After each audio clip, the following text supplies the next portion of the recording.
Welcome to our channel. Perseteruan India dan Tiongkok memang telah berlangsung sejak lama.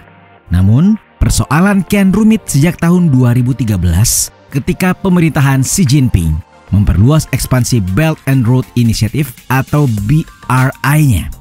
Proyek konstruksi besar-besaran di Pakistan, Sri Lanka, Bangladesh, dan Maladewa menyebabkan kegelisahan terhadap India. Ya, beginilah cara Tiongkok secara harfiah membangun jalur perdagangannya sendiri untuk menjadi negara adidaya ekonomi, dan dalam prosesnya, negara ini bermaksud untuk mengepung saingannya seperti India. Nah, inilah yang akan kita bahas. Pasalnya, India jelas bukan negara yang akan diam saja membiarkan Tiongkok menjadi lebih kuat. Lantas pertanyaannya, apa sebenarnya yang dilakukan India untuk mengatasi ekspansionisme Tiongkok dengan BRI-nya? Dan bagaimana strategi India menghadapi Tiongkok bila terjadi konflik militer?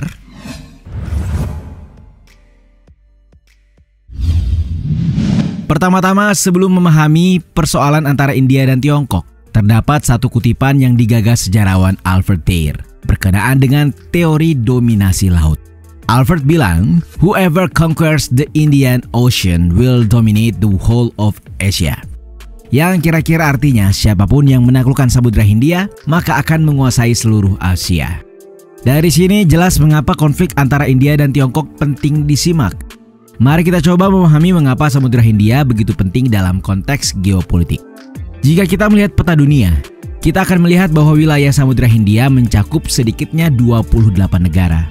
Terbentang di 3 benua dan mencakup 17,5% dari luas daratan dunia. Negara-negara tersebut termasuk 21 negara anggota Indian Ocean Rim Association atau IORA meliputi Australia, Bangladesh, India, Indonesia, Iran, Kenya, Malaysia, Oman, Singapura, Afrika Selatan, Sri Lanka, Thailand, UEA, dan Yaman. Lalu 7 diantaranya yang tidak bergabung dalam IORA diantaranya Brunei, Kamboja, Maladewa, Myanmar, Pakistan, Timor Leste, dan Vietnam. Nah, wilayah ini menjadi rumah bagi lebih dari 35% populasi dunia, yakni sekira 2,6 miliar jiwa.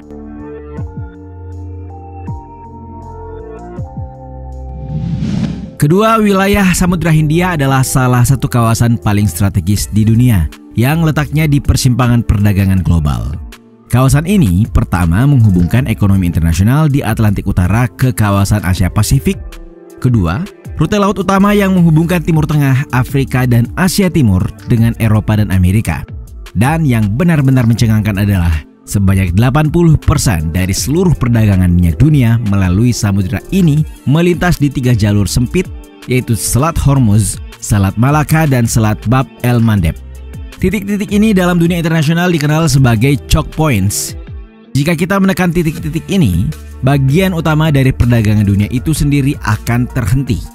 Untuk lebih memahaminya, Selat Hormuz adalah jalur di antara Teluk Persia dan Teluk Oman. Sementara Selat Malaka berada di antara Semenanjung Melayu dan Pulau Sumatera. Serta Selat Bab el-Mandeb adalah selat antara Yaman di Semenanjung Arab, Djibouti, dan Eritrea di tanduk Afrika yang menghubungkan Laut Merah ke Teluk Aden.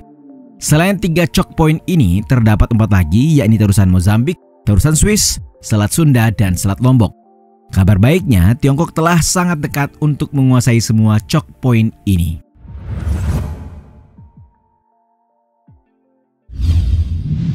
Mari kita lihat, Tiongkok telah menempatkan pasukannya di Pakistan, tepatnya di Pelabuhan Gwadar, yang dilengkapi infrastruktur dan jalur kereta api ke Iran. Untuk mengukuhkan dominasinya atas Selat Bab el-Mandeb dan terusan Swiss, Tiongkok telah menjebak Djibouti untuk membangun pangkalan militer angkatan lautnya. Sedangkan untuk memanfaatkan Selat Malaka, Selat Sunda, dan Selat Lombok, Tiongkok telah membuat kerjasama strategis dengan Indonesia. Selain itu, Tiongkok juga telah menjalin hubungan dekat dengan pemerintah Mozambik serta memiliki kendali atas pelabuhan Salam di Tanzania. Singkatnya, dengan menarik titik-titik ini, perdagangan dunia ingin dikuasai Tiongkok.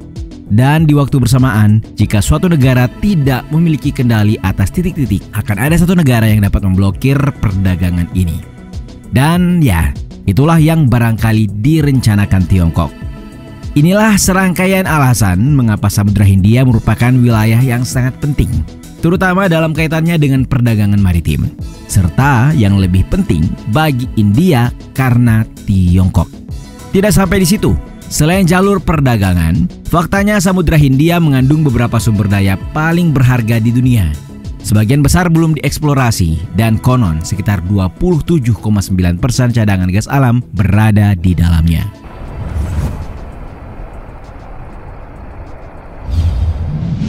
Faktanya Tiongkok muncul sebagai salah satu mitra dagang terpenting di kawasan Samudra Hindia dengan 16,1% dari transaksi dunia di tahun 2017.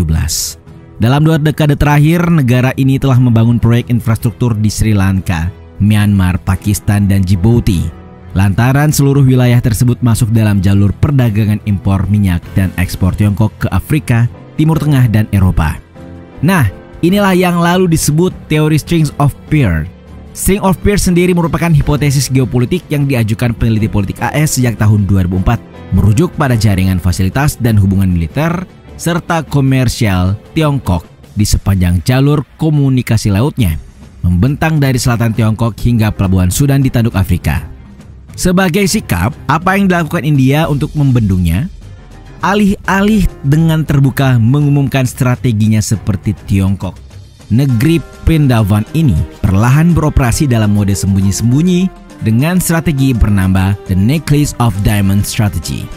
Dalam terbitan yang dipublikasikan Air University, frasa Necklace of Diamond pertama kali disebutkan oleh mantan Menteri Luar Negeri India Lalil Mansikh di tahun 2011. Ketika berbicara tentang prioritas strategis regional India, ia berpendapat bahwa India melakukan semua yang seharusnya dilakukan untuk melindungi kepentingannya dari doktrin String of Pearls.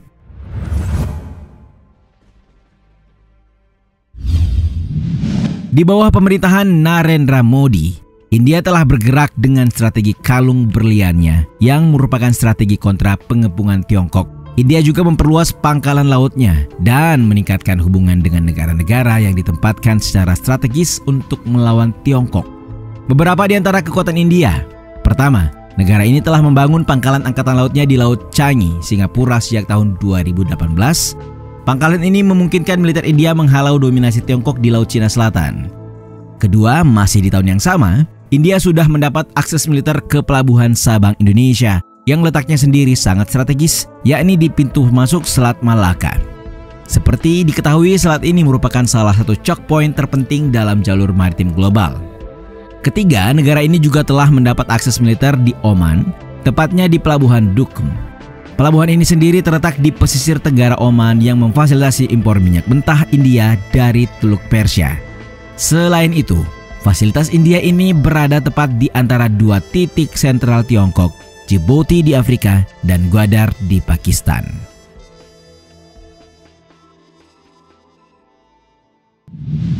Lalu sejak tahun 2015, India dan Seychelles telah menyepakati pengembangan fasilitas pangkalan di wilayahnya. Ini memberikan akses militer ke India melalui proyek yang bernama Assumption of Island. Terakhir sejak tahun 2016, India telah memiliki akses militer di Pelabuhan Chabahar, Iran. Pelabuhan ini sendiri sangat strategis, pasalnya menyediakan akses ke Afghanistan dan jalur perdagangan penting ke wilayah Asia Tengah. Nah, jika kita menghubungkan semua titik ini di peta dunia, kita akan mendapati gambar yang menyerupai kalung di sekitar Tiongkok, dan yang lebih penting lagi, kalung ini terletak strategis yang dapat digunakan untuk melawan Tiongkok bila terjadi konflik militer. Pada akhirnya, kendati hubungan India dengan semua negara ini tidak seideal yang dibayangkan, hal ini adalah langkah yang cukup signifikan untuk memastikan bahwa naga berwujud panda tidak lepas dan bebas berkeliaran.